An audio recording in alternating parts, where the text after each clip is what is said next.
Assalomu alaykum hurmatli yoshlar, assalomu alaykum hurmatli teletomoshabinlar. Kuzatayotganingiz Mikrofon yoshlarda podkasti. Bugun biz sizlar bilan haydovchi madaniyati hamda avtoavariyalar haqida suhbatlashamiz. Assalomu alaykum, xush kelibsizlar. Xushvaqt bo'linglar. Assalomu alaykum. Undan avval biz bugungi podkastimiz spikerlari bilan tanishtirib o'taman. Spikerlarimiz bor. Hoshimov Abdullajon, Avtobes School o'quv markazi asoschisi. Assalomu alaykum, podkastimizda xush ko'rdik. Bugun nima uchun mana shu mavzuga qo'l uryapmiz? Beyazit aka, bilamiz, mana shu qish keldi deguncha keragidan ortiq diqqat markazida bo'lishimiz haydovchilar va keragidan ortiq mas'uliyatni his qiladigan paytimizda, chunki avtoavariyalar ko'payadi. Savol bilan birinchi murojaat qilyapman. O'zi haydovchining madaniyati bugun qay darajada? Bizda madaniyat yetishadimi haydovchilarimiz o'rtasida? Deyarli hozir biz komada holatda emasmiz, lekin haqiqatdan ham bizda qadriyatlar, o'zbekchilik yoki bo'lmasam fahm farosat nuqtai nazaridan manaman degan haydovchilarga, ya'ni boshqa respublikalarning haydovchilariga dars beradigan darajadagi haydovchilarimiz, insoniylik xususiyatini saqlab qolgan aholimiz bor. Lekin shu bilan birgalikda yosh, tajribasiz, o'quvsiz va juda ham shoshqaloq bo'lgan haydovchilarimiz borki, ularni qo'shtirnoq ichida haydovchilar desak mubolag'a bo'lmaydi. To'g'ri, hozirgi paytda transport vositalari keskin ravishda ortib ketyapti. Bir ustozimizning gaplari bor. Ko'chada 100 ta transport yuradigan bo'lsa, u 101 ta qoidabuzarlik bilan yuradi. Ya'ni insonmiz, insonliklik faktori hech qachon xatosiz yura olmaymiz. Oddiy misol, mendan ham so'rashadi. Siz shuncha yillardan beri avtopatrul ko'rsatuvini boshqargansiz, 25 yil bo'ldi. Siz hech qoidabuzarlikni sodir etasizmi deb. Qoidabuzarlik sodir etmaslikning iloji yo'q. Biz farishta emasmiz, lekin shu bilan birgalikda qo'pol qoidabuzarlik sodir etmaslikka harakat qilishimiz kerak. Hozirgi paytda haydovchilik madaniyati tushunchasi eng bizga kerakli bo'lgan asosiy madaniyatlardan bittasi. Ovqat yeyish uchun restoranga borganimizda o'ng qo'lda taomnomani masalan chashkasini tutishimiz yoki bo'lmasam ovqatni o'ng qo'lda yeyishimiz yoki odamlarga nisbatan hadeb e'tibor bergan holatda ovqatimizni yemasligimiz kerak bo'lganidek, transport vositasini boshqarish jarayonida ham boshqalarni albatta hurmat, e'tibor bilan munosabatda bo'lgan holatda ardoqlashimiz. Mana shu gapga alohida e'tibor berishim kerak, ardoqlashimiz kerak. Bizni yoshligimizda 96-yili haydovchilik guvohnomasini olganman. Yoshligimizda yozilmagan qonuniyatlar bor. Ya'ni transport vositasini ikkinchi darajali ko'chani og'zida to'xtatib turish mumkin emas. Yoki bo'lmasam o'ngdan kelayotgan transport vositasini o'ng qo'l qoidasiga amal qilgan holatda o'tkazib yuborish kerak. Shunga o'xshagan juz'iy boshqa xatoliklarga yo'l qo'ymanglar deb o'rgatishardi. Hozir negadir shu narsalar umuman esdan chiqib qolyapti. Yashil, sariqqa va qizilga almashganda yoki aksincha bo'lganda orqangizdan darrov signal vositasini chalishi. Ana qo'li kutib turadi-da.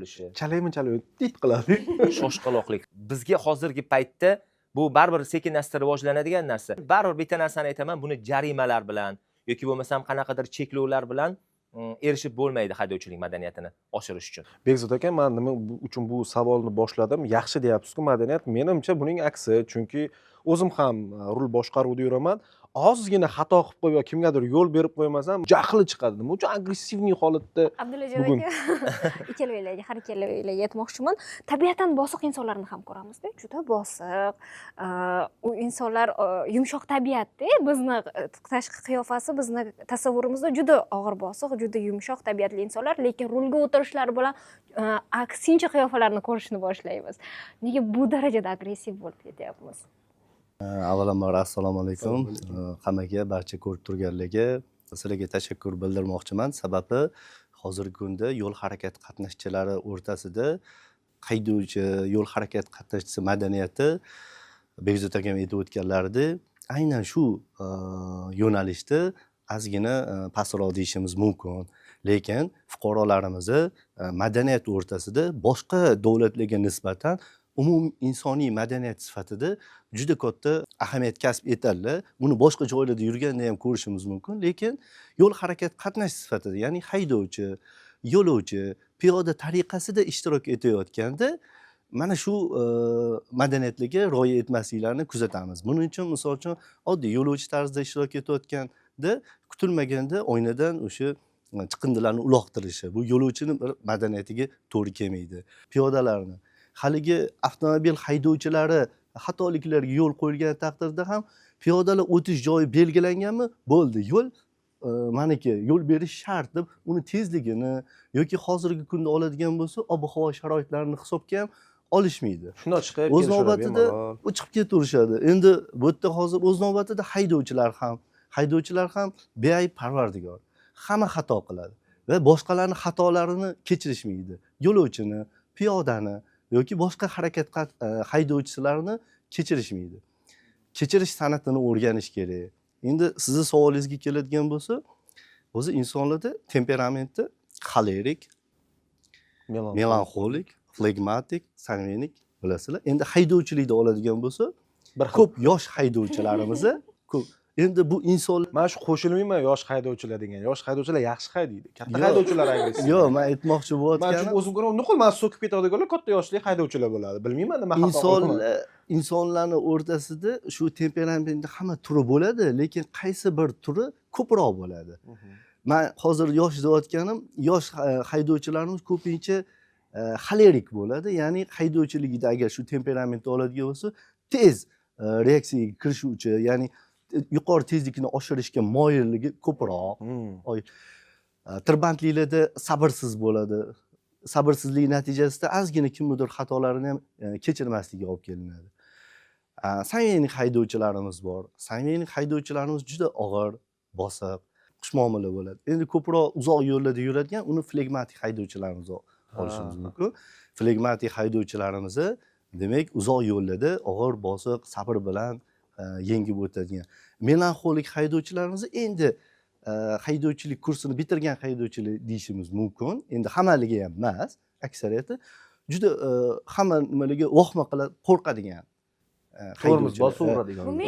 tormozni keskin bosadigan yoki uzoqroq yo'ldan o'sha chiqib kelayotgan piyoda bo'ladigan bo'lsa ham qo'rqib masofani oldindan tormozni bosib yoki boshqa harakat qatnashchilari yana qo'rqoqlik natijasida ham xavf tug'dirib qo'yadigan bo'linadi. Endi hozir bu muammoni masalasini hal qilishda ko'proq jamoatchilikda mana shunday o'zaro o'zimizni haydovchilik, yo'lovchi, piyoda madaniyatlarini ham oshirib borish kerak. Chunki mana maktablarimizda dasturga kiritilgan, hamma bilish kerak bo'lgan fanlar bor.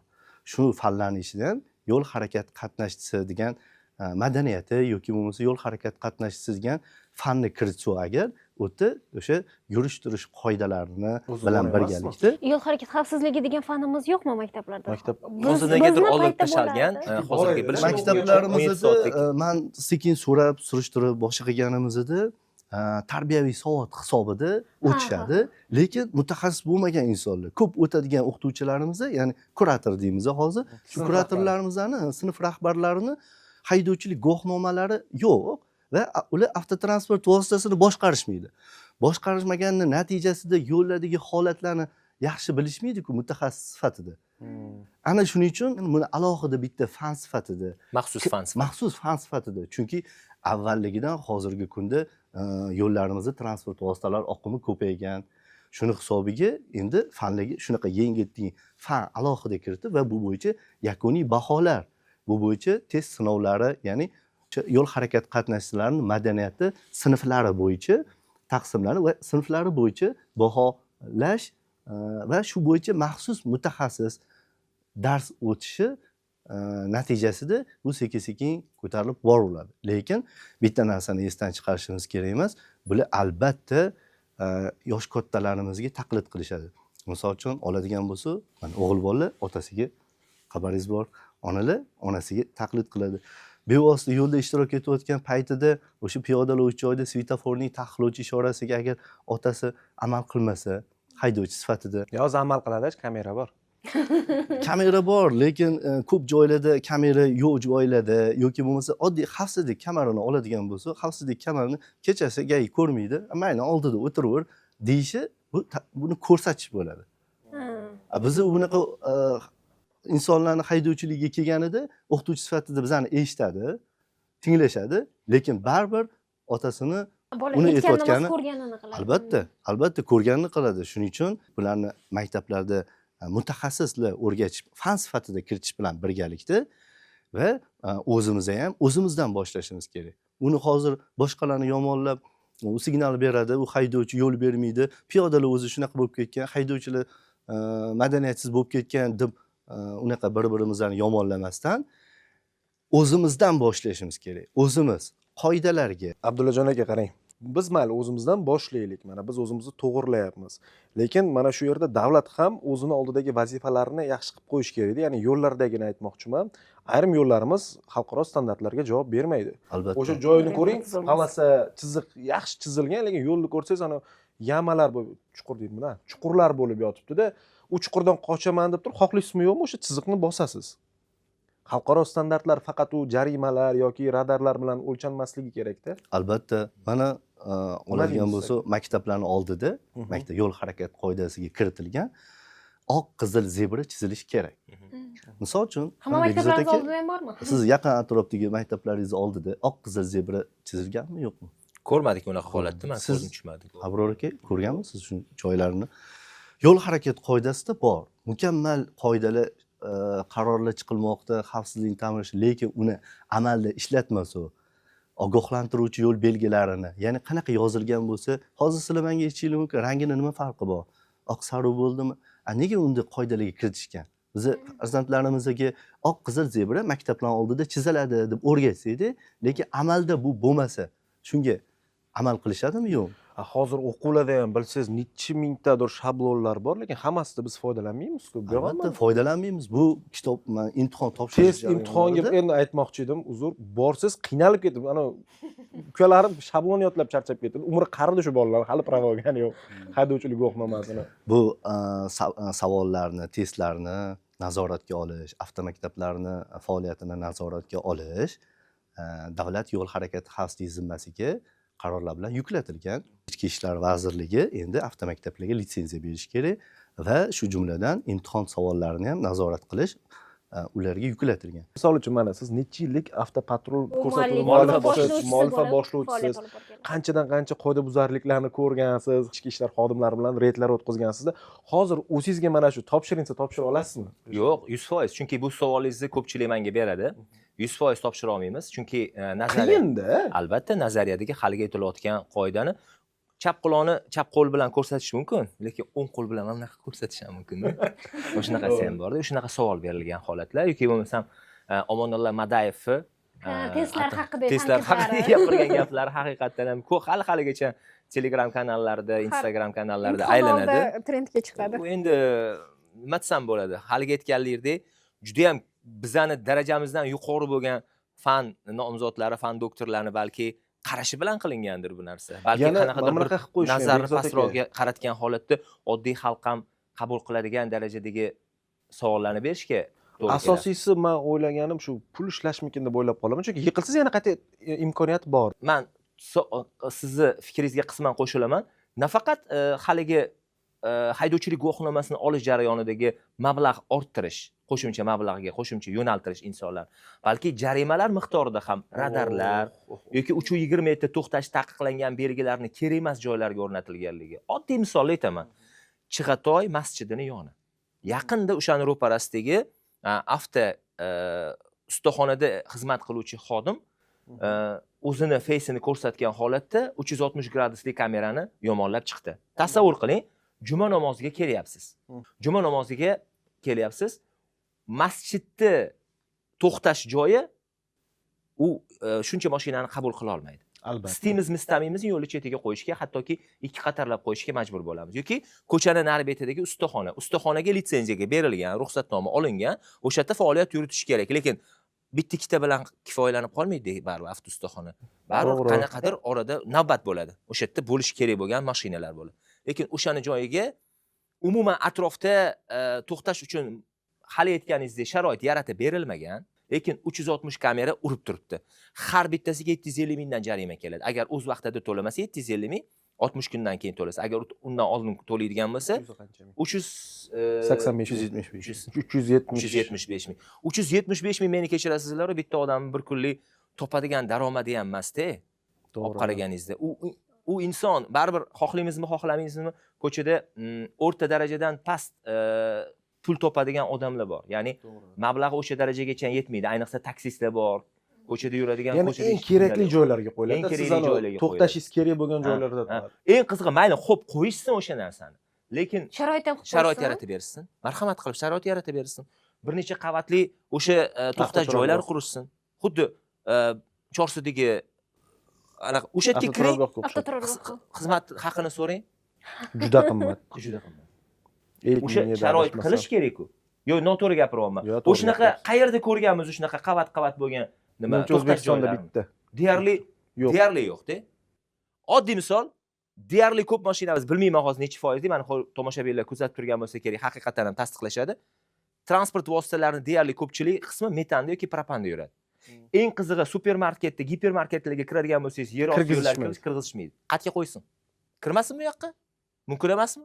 Orqani oching deyishadi. Orqani albatta ochgandan keyin yo'l siz bu yerga kirmas ekan. Toshkent City masalan deylik, katta joy. Xo'p, o'shani yo'l chetiga kirgandan keyin u yerda ham juda ham turna qator mashinalar. Men deyarli 2 kunda, 3 kunda bir marta boraman o'sha yerga sharoit nuqtai nazardan. Men o'sha yerda haqiqatdan ham ko'raman ko'p mashinalar ko'p Hozir kirishingiz ham pulli Toshkent Cityga. Kirishingiz ham pulli. Endi aytmoqchi bo'lganim, avvalo Tabaqalashtirishni birlamchi namunasi.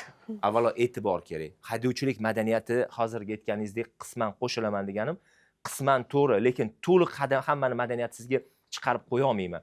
Chunki bizda madaniyatda shakllangan, umum e'tirof etilgan necha yillik qadriyatlarga ega bo'lgan asrlar davomida o'zbekligimizni anglatib turadigan madaniyatimiz bor, mentalitetimiz.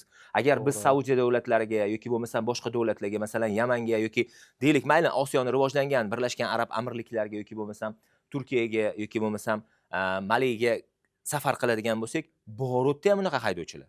Ya'ni jizzak haydovchilar, signalni ketma-ket chaladigan, hattoki mashinasini biror bir joyi, bir sog'lom joyini ko'rmaysiz. Haqiqiy hamma joyi pachoqlanganini ko'radi. Bu nimadan? E'tiborsizlikdan, fahm farosatsizlikdan, haydovchilik madaniyati rivojlanmaganidan.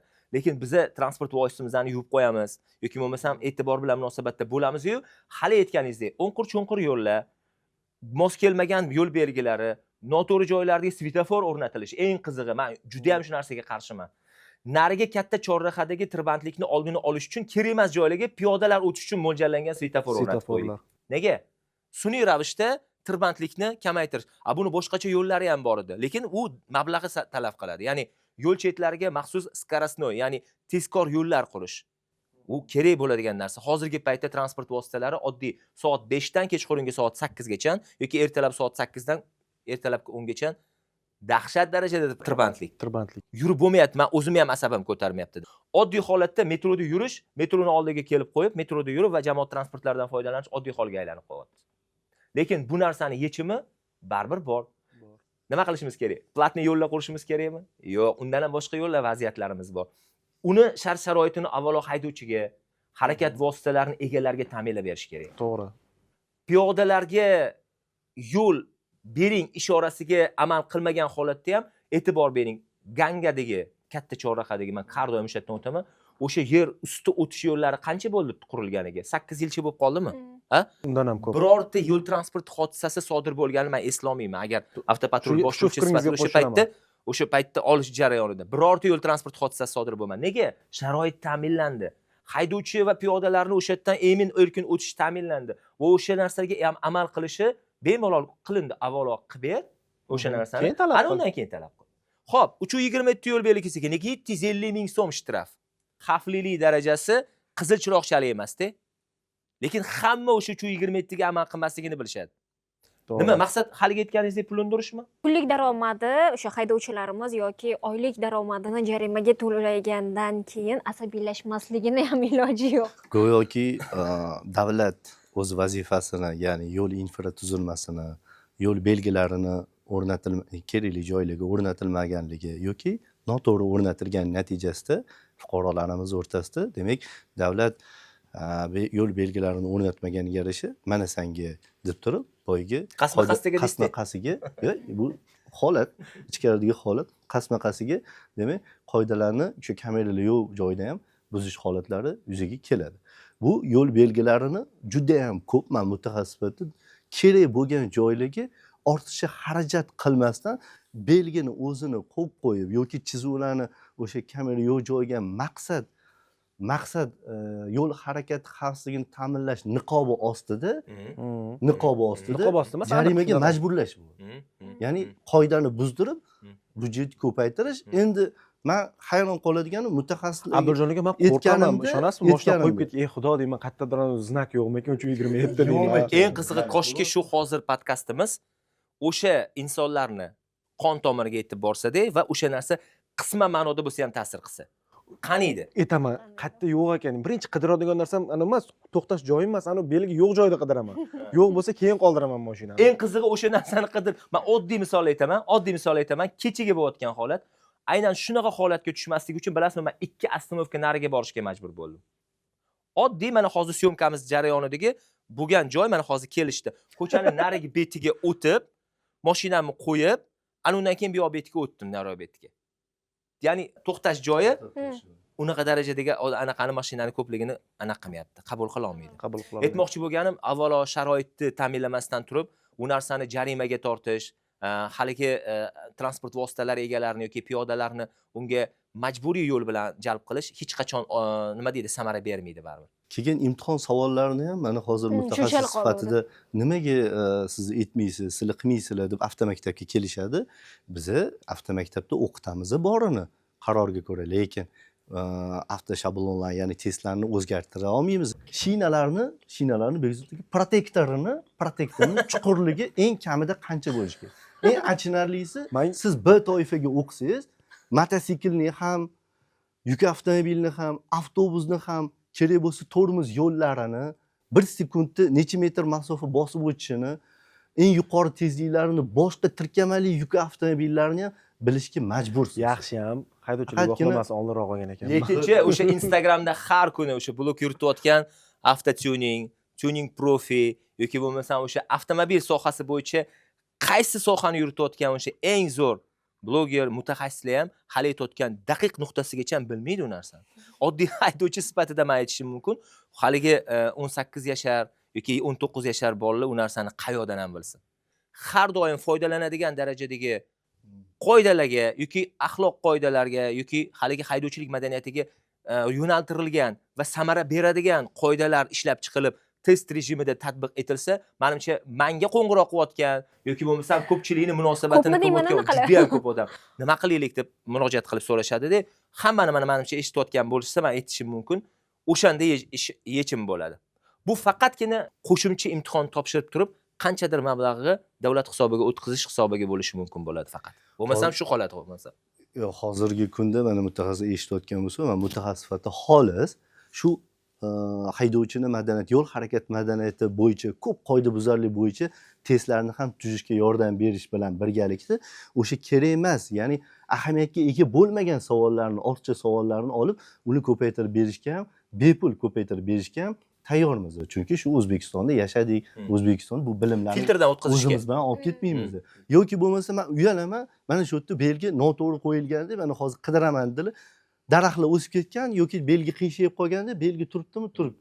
Men uyalaman, uni videoni olib ijtimoiy tarmoqqa qo'ysam bo'ladi. Mutaxassisligim qoidani nomeri bo'yicha keltirib bera olmayman, lekin buni dunyo ko'radi-ku.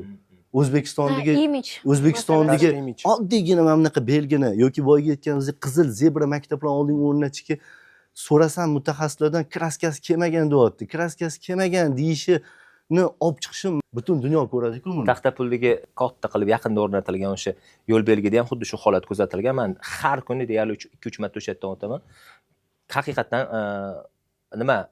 yaroqsiz desam ham noto'g'ri bo'ladi-yu, tashqaridan turistlarga kelganda yoki tashqaridagi holatga qaraganda ancha achinarli holat.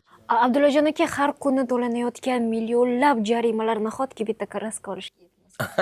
Yana men bir narsa aytmoqchiman. Adashmasam biz yoqilg'i uchun benzin quyamiz-ku, shunda ham solig'i bor. Solig'i bor. Yo'llar infratuzilmani to'g'rilash uchun soliq to'laymiz, adashmasam nechidir foiz. Adashyapmanmi? Yo'q, albatta yo'l harakat qatnashchilari to'laydi. Bu yangi qarorga ko'ra 2024-yilga ko'ra mana qonunlarda, kitoblarda hammasi mukammal tashkillashtirilgan. Ya'ni yo'l harakat qatnashchilari, siz haydovchi bo'lsangiz, yo'lovchi bo'lsangiz, piyoda bo'lsangiz, xavfsiz harakatlanadigan yo'lga ta'minlanishi davlat yo'l harakati xavfsizligi zimmasida. Biza yo'l harakat qatnash sifatida o'sha ularni majburiyatlarini qilmayotganini talab qilishimiz mumkin. Ya'ni bu qarorda belgilab qo'yilgan. Ya'ni xavfsiz harakatlanish yo'l infratuzilmasini qabul qilishimiz, o'sha yerda foydalanishi huquqiga egamiz biz. Keyin yana bitta narsani aytishimiz kerak. Imtihon topshiruvchilarni hozir siz davlatga to'lanadi deyapsiz. Qarorga ko'ra hozirgi kunda imtihon markazlari tadbirkorligi berilgan.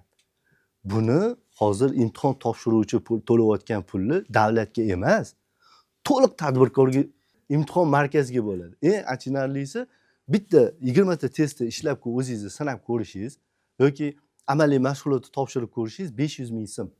Shunchaki borib 500 ming so'm amaliy mashg'ulotga. Agar siz yiqilsangiz 7 kundan keyin 7 kundan keyin 600 ming so'm to'lov qilasiz. Mana yaqinda ijtimoiy tarmoqlarda ko'rgan bo'lsanglar, 1-noyabrdan adashmasam oshadi deyilganga ko'rdinglarmi yo'qmi? Imtihon markazida soat 4 da shu xabar bo'lgan ekan. Buxanka nonni o'chirib turishibdimi? O'chirib turib topshirib oling deyapti, 2 barobar oshar ekan deb. Endi hozir uzun quloq gaplarda shunaqa yuribdiki, 1-yanvardan bitta imtihon topshirish testga 1 million so'm, amaliga 1 million so'm qilib belgilanadi. Vaholanki shunaqa yo'llarimiz bor. Past tezlikda yursangiz, agar hammaga xalaqit berasiz hozirgi avtomobillaringizda va o'shunaqa joylarga aynan radarlarni o'rnatib qo'yishgan. Ana shunaqa tez yurish ehtimoli ko'proq joylarga. Endi yo'llar sharoitidan kelib chiqib, o'sha yo'l belgilarini va radarlarni ham yo'l infratuzilmasidan haligi aytganimdek maqsad jarima jarima undirish niqobi ostida, ya'ni harakat xavfsizligini ta'minlash niqobi ostida agar aytadigan bo'lsangiz, avariyalar ko'payib ketyapti, tezlik ko'p bo'lgani hisobiga shunaqa jarimani qo'llamasak bo'lmaydi deyilyapti. Lekin bu jarimalarni bir ko'rib chiqish bilan birgalikda uni niqob emas, maqsadni to'g'ri qo'yib, maqsad harakat xavfsizligini ta'minlash bo'lsa, har bitta yo'lni alohida o'z yo'l harakat qoidasi bo'yicha belgilari va ana o'sha kerakli yo'l transport hodisasi sodir bo'lish ehtimoli ko'p bo'lgan joylarga radarlarni qo'yish kerak. Asosiy javobni boshqa tok-shoularda ham berganman. Avariyalar soni kamaymaydi. Balki transport vositasini piyodaga yetkazadigan jarohati kamayadi. Ya'ni jarohat olish masalan 50%, 60% bo'ladigan bo'lsa, 30%, 20% kamroq jarohat oladi piyoda. Lekin harakat hozirgi paytda juda ham tig'iz bo'lgan chorrahalarda bundanda tig'izlik hosil bo'ladi.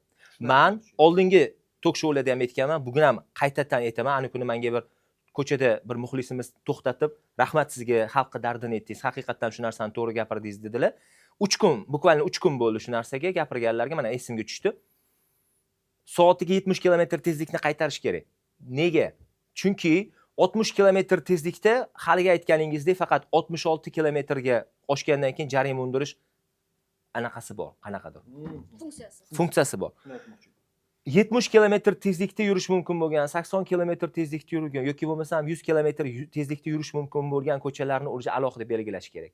Chunki agar biz hozir 60 ga mo'ljallab ketaveradigan bo'lsak, piyodaga urilish darajasi hali aytayotganimizdek kamayadi-yu, tig'izlik, biror bir joyga borishdan oldin, hop 1 soat oldin voqlik bor. Qanaqasiga? Imkoniyat nuqtai nazaridan. Mana sizga hozir men 3 ga keldim podkastga deylik. Undan oldin meni syomkam bor edi, 2 gacha edi. 1 soat jarayonda u joydan bu joygacha kiyinish yoki biror bir joyga ulgura olmayman. Tim bo'li hozirgi paytda harakat jaddalligi har vaqt tezroq o'tib ketayotganligini hisobga olgan holda. Turgan avtomobil avtoavariyalarga uchraydi-da. U avtomobil tezroq uyga yetib borsa, to'xtab tursa avariya bo'lmaydi. Shunaqa. Nabir aksincha, sekinlashtirish qaysidir avariyalarni ham keltirib chiqarar, balki qaysidir nuqtalarda tezroq haydashga harakat qilasizlar. Radar yo'qmi? Misol uchun 60 emas 70 haydaysiz. O'zi hozirgi paytda tezkor mashinalar ishlab chiqarish jarayonida mana elektromobillar kelyapti. 1 daqiqada manimcha 100 kilometrga manimchaga chiqadi devomimiz. Qayerda u narsa? Hop, oldik, Zikr avtomobilini oldik yoki bo'lmasam BYD'ni oldik yoki bo'lmasam boshqa Kia'ni oldik. Hop, qattiq haydaymiz u narsani. 60 ga belgilab, cheklab qo'ydi, bo'ldi. O'shanaqa bo'lish kerak. Boshqa ilojimiz yo'q. Chunki agar faqat tomosha qilishga olmaymiz-ku. Shunaqa.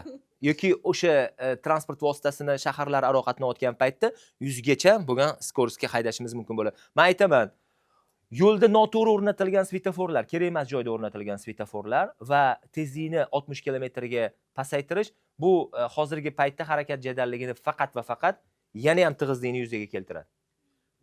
Ijtimoiy tarmoqlarga qo'ydikda shunaqa haydovchi madaniyati hamda umuman avtoavariyalar haqida podkast tayyorlayapmiz. Savolingiz bo'lsa, mana shu botga yozing. Bu narsa ko'p keldi, hozir eslab qolganlarimni aytib beryapman.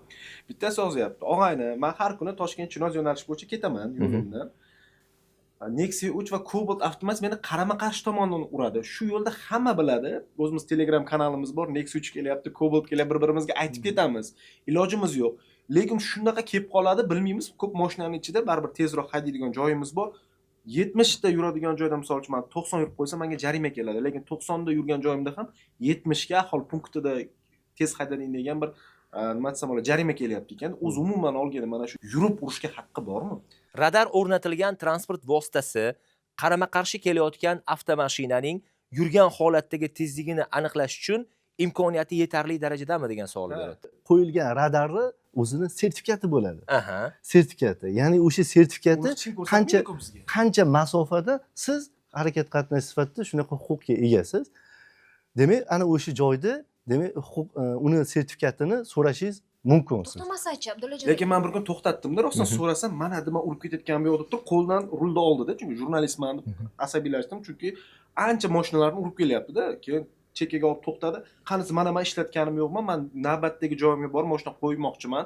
Meni faoliyatimga qarshilik qilyapsiz. Masalan, faoliyatingga qarshilikmi so'rayapman, qani bormi desam, bor, lekin yurib urganim yo'qman, mana qo'limni ko'rsatyapti. Lekin ishlab turgandi. Demak, agar yurib urish mumkin bo'lganda, balki bunaqa deb sizga javob qaytarmagan O'sha bo'ladi. belgi yo'qdir o'sha joyda. Agar belgi Balki. belgi yo'q bo'ladigan Unda mumkin bo'lmaydi. Unda mumkin bo'lmaydi. Bunda haqiqatdan ham unga hech qanaqa bahsga hojat yo'q. lekin Bu haqiqatdan. haligi aytganimizdek shunaqa hozir insonlarni, fuqarolarni ovogarchiligiga endi men hozir oson qilib sertifikat so'rash kerak deyapman. Buni so'rash uchun suddan u inspektordan taqdim qilinganda Uni olguncha qo'y o'sha yarim jarimani to'lab yuboraylik deydi. U buyoq o'zbekchilik. Oxirigacha yetib bormaydi. Oxirigacha yetib bormaydi. Men o'zim ham boshqa qilamizni oxiri kimsiz deydi. Men mutaxassisman, qani hujjatingiz bormi deydi. Kerak bo'lsa mana misol uchun sudyalarimiz ham eshitadigan bo'lsa, sudya bilan qozini farqi bo'lish kerak, u oldi qozini yo'qib olish kerak emas-da.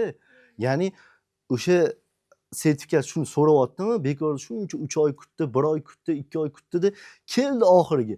Yana salbiy, ya'ni natija bo'lmaydigan bo'lsa, o'sha buyog'iga davlatga nisbatan ishonchi ham qolmaydi. Qonunchilikda o'z-o'zidan sun'iy yo'l notekisliklarini o'rnatish, yo'l belgilarini o'rnatish, 10 metrda mahalla. yo'llarni to'sib qo'yish, yo'llarni ya'ni o'sha yurmasligi uchun beton to'siqlar qo'yish ruxsatnomasiz mumkin emas. Agar o'rnatiladigan bo'lsa, o'sha tegishli mahalla o'z navbatida hokimiyat orqali o'rganib chiqib va me'yordagi darajasidagi yo'l belgilarini o'rnatib, bizada yo'l belgilar sun'iy yo'l notekisligi borligi haqida ogohlantiruvchi belgi va chiziqlar bor. O'sha chizuvlar bilan birgalikda o'rnatilish kerak. Endi men hozir sizning savolingizda shu narsani tushunyapmanki, ayrim joylarda ko'z bo'yamachilik, ya'ni biz mana shu maktabni oldida sun'iy yo'l notekislik qildik, mana shu maktabni oldida qizil oq zebrani chizdik, ogohlantiruvchi belgini o'rnatdik, bitta maktab oldida o'rnatganini hammaga ko'z-ko'z qilib ijtimoiy tarmoqlarda maqtanadi-da. Vaholanki bu yoqda boshqa joylarimizda sidqidildan vazifasini qilmagani uchun bir nechta joylarimizda maktablar, ikkita tomonda maktabli joylar bor. Ana o'sha joylarimizda farzandlarimizni xavotir olasiz, bemalol harakatlana olmaydi o'tdi. Deylik, o'sha maktabdan qaytishida albatta telefon olib berishga majbur bo'lib keldingmi, eson-omon yetib bordingmi degan maqsadda, chunki xavfsizlik ta'minlanmagan. Mana biz rivojlangan davlat qatorida bo'lishimiz uchun xavfsizlik ta'minlanishi kerak. Bemalol yurish kerak. Mana chet eldan insonlar kelgandan keyin belgilab qo'yilgan joylar va o'sha kerak bo'lsa chiqindilarni ham tashiydigan joylari bilan belgilab namuna tarzda qilinishimiz kerak. Bu narsalarni men hozir aytmoqchi bo'layotgan mutaxassislar ko'radigan bo'lsa, qilinmoqda ishlar, lekin sayoz ko'z bo'yamachiligi. Hammasi shu televideniya bo'yicha mana shu joylarga qildik. Endi mumkinmi yo'qmi bilmadim-u, yuqori tashkilotlardan, idoralar, vazirliklardan keladigan bo'lsa, yo'lni o'z-o'zidan tozalanadi, yuzaki chizuvlar chiziladi va belgilar o'rnatiladi. Mana shu belgilarni qo'ydik deb turib ko'rinadi o'sha yo'lning yuzi. Ichkariga kiradigan joylari boshqa holatda. Kasbimiz taqozosi bilan avtohalokatlar, yo'l transport hodisalarini mana shu tasvirga olishimiz kerak bo'ldi va men mana shu qaysi xodimligimga chiqyapman. Yaxshimisiz, tuzimsiz, qayerda yo'l transport hodisasi bo'lgan, shuni agar aytsa biz borib turib tasvirga olishlarni amalga oshirardik desam hozir tashkillashtiramiz deyaptilar. Keyin men o'ylayapman. Demak, har kuni bo'ladi-da, transport xodimasiga joyini aytaveraman, yerda borasiz deyapti. Oddiy hol deyapti. Demak, u xodim biladi. Poytaxtimizda har kun avariya bo'ladi. Mana shu avariyalar mavzusi haqida podkastimizda suhbatlashishni lozim topdim. Agar statistikaga to'xtalib Men hayron qolyapman. Hazillashyapsizmi? Men hozir tashkillashtiramiz deyaptilar-da. Demak, qayerga borishim kerak desa, hozir men chiqaman, raysadan sizga joyni aytaman, borasiz. Va haqiqatan 5 daqiqadan so'ng menga qo'ng'iroq qilib, shu joyga borsam haqiqatan ham avtotransport hodisasi sodir bo'lgan. Jahon davlatlarining hisobini yuritayotganingizdan keyin men o'zim ham sizga bir fikr aytishim haqiqatan to'g'ri bo'lardi. Jahon sog'liqni saqlash tashkilotini umumiy bergan hisobotnomasida shunday ko'rsatma borki, dunyoda yiliga 1.200.000 nafar inson yo'l transport hodisasining oqibatida vafot etadi va 50 milliondan ortiq inson dunyo bo'yicha turli darajada tan jarohati oladi. Ulardan asosiy qismi 15 yoshdan 44 yoshgacha bo'lgan, ya'ni oilani boquvchi yoshda bo'lgan insonlar tashkil etadi va eng afsuslanarlisi, achinarlisi ularni ko'pi hayotini davom ettiradi. Dunyo bo'yicha shu paytgacha Jahon sog'liqni saqlash tashkilotini statistikasiga ko'ra yo'l transport hodisalari 2030-yilda yo birinchi yoki ikkinchi o'ringa chiqa oladi o'lim soni bo'yicha. Bu zilzila, turli tabiiy ofatlar yoki kasalliklar oqibatida, ayniqsa yurak xuruji bilan kasallangan bemorlar o'rtasidagi o'limdan yuqori darajaga chiqib olganligi kuzatilgan hozirgi paytgacha. Jangu jadallar ham hisobga olingan yoki o'sha qirg'inbarot holatlar, yer yutishi, suv bosishi, to'fonlar, har xil jarayonlardagi o'lim foizi hisobga olingan. Bu bilan nima demoqchiman? Bu dunyoni, butun dunyo miqyosidagi afkor ommasini qiziqtirayotgan savol yo'l transport hodisalari. Haqiqatan ham agar Toshkent miqyosida oladigan bo'lsak, kuniga o'rtacha hisobda agar meni aqli noqisimcha to'g'ri bo'layotgan bo'lsa, 10-11 ta yo'l transport hodisasi sodir bo'lishi kuzatilgan holatda ham bo'lgan, kuzatamiz.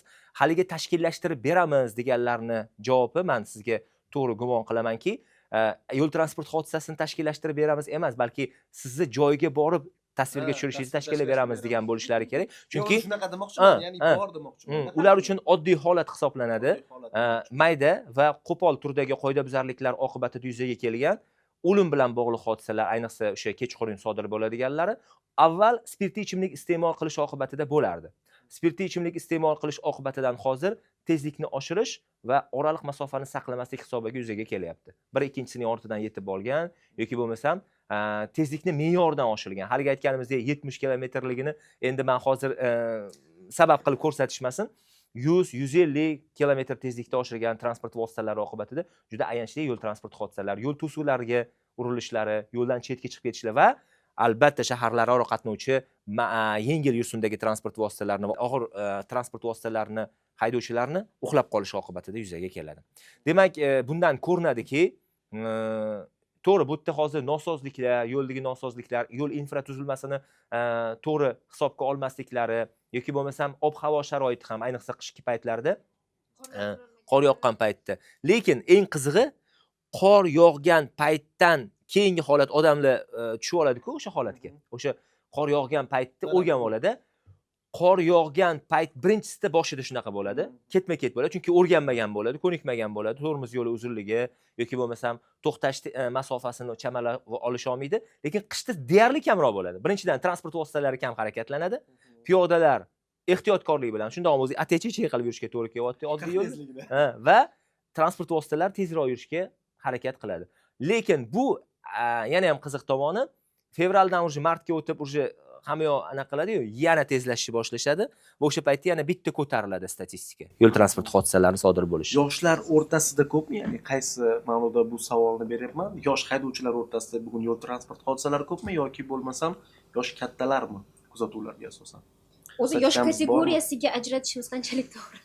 Chunki hamma haydovchi-ku, biza bir aytishgan. Oxirgi vaqtlarda ko'p berilayotgan savollar, balki shunaqa yoshlarni ko'ramizki, 16-18 yosh bo'lsa ham fikrlash doirasi keng. Ya'ni tezlikni tanlashda bir qancha omillar bor. Shuni hisobga olib boshqaradi. Lekin shunaqa 25 30 yoshli 50 da yuring bemalol. 50-60 yoshdagi haydovchilarni ham ba'zi birlari ham ko'ramiz, mana mahallada o'tib. Doda deb qo'yamiz haydovchilarni, qo'pol qoidabuzarlik sodirgandek. Uzr bolam deb qo'yamiz. Mahallani ichida ham tezlikni oshirib ketadi-da, ani chiylatib, baraka topib, to'xtatib, endi insoniylik jihatdan bu yerda ham turar joy dahalarida eng katta tezlik 20. Bu yerda hozir bolalar velosipedchi yuribdi, boshqa yuribdi. Siz yo'q demaydi. Haligi o'zbekchilik madaniyati kuchli edi. O'zidan katta gapiryapti, qo'li ko'ksida. Bir qadam yurishi bilan chillatib o'tib ketyapti. Bu nimadan? Sani gaping menga bir tiyin degani. Mana senga. Mana senga degani. Men uni kuylab mutaxassisligim emas, uni kuylab uni jazoga tortadigan emas. Men nima demoqchiman? Yosh xususiyatida emas. Ya'ni insonlarni o'zini atrofidagi oila, jamiyatiga qarab turib bu munosabatlar belgilanadi. Bizda hozir 15 yoshli, 10 yoshli yoshlarimizni qanaqa qilib jahonda shaxmat bo'yicha mana chempion bo'lib yuribdi. Qanaqa qilib bunaqa ilm salohiyat bilan, lekin bu yo'l transport hodisalari ilm salohiyatli bolalardan, insonlardan chiqayotgani yo'q.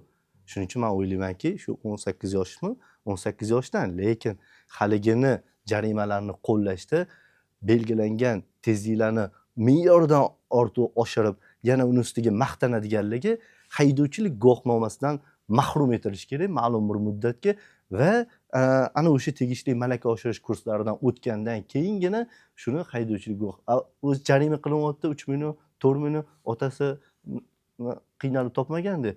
Yakuniy xulosa sifatida shuni aytishimiz kerakki, barcha yo'l harakati qatnashchilari o'zaro bir-birligiga hurmat, xatolarni kechirish. Ya'ni boshqa yo'l harakati qatnashchilari qilgan xatolarni ham siz bajarib qolishingiz mumkin deb shu ko'rmaganligi yoki yaxshiligiga olish birinchi navbatda. Keyin davlat yo'l harakati xavfsizlik xizmatlari yo'l infratuzilmasi, yo'l harakati qatnashchilari uchun tegishli yo'l belgilarini va yo'l sharoitlarini kengaytirib, tashkillashtirib, shuni har bir xodim o'zini vazifasini sidqidildan bajarishini so'rab qolaman. Agar bularni tarqatilsa, ko'proq insonlar ko'radi va shu mutaxassislar ham ko'rsa, qayerda agar shu belgilar o'rnatilishi kerak bo'ladigan bo'lsa, kam xarajatli muammolarni bartaraf qilish kerak bo'lsa, mutaxassis sifatida bajonidil borib, ana o'sha yerda o'zim fikrlarimni bildirib, o'sha vaqtimni ajratib berishga har doim tayyorman. 25 yil davomida avtopatrul ko'rsatuvini olib borish jarayonida bir narsaga ishonch hosil qilganmanki, agar o'zingizni asrasangiz, qarshingizdagi transport vositasi egasi va piyoda ham albatta xavf xatardan omonda bo'ladi. Shu bois har doim ko'rsatuvimizni oxirida bir jumlani qo'llaymiz. Bu albatta haqiqatdan ham afsonaga aylangan so'z. O'zingizni asrang va hamisha to'ppa-to'g'ri. Salomat bo'ling. Rahmat, hurmatli spikerlar, hurmatli teletomoshabinlar, hurmatli yoshlar. Bugun biz sizlar bilan aktual mavzu haqida suhbatlashdik. Yoshlar telekanalidan uzoqlashmang. Xayr, salomat bo'ling. Bugungi podkastimiz davomida aytilgan fikrlar sizga oz bo'lsa-da manfaatli bo'lgan bo'lsa, bizdan baxtiyoroq odam yo'q. Xayr, omon bo'ling.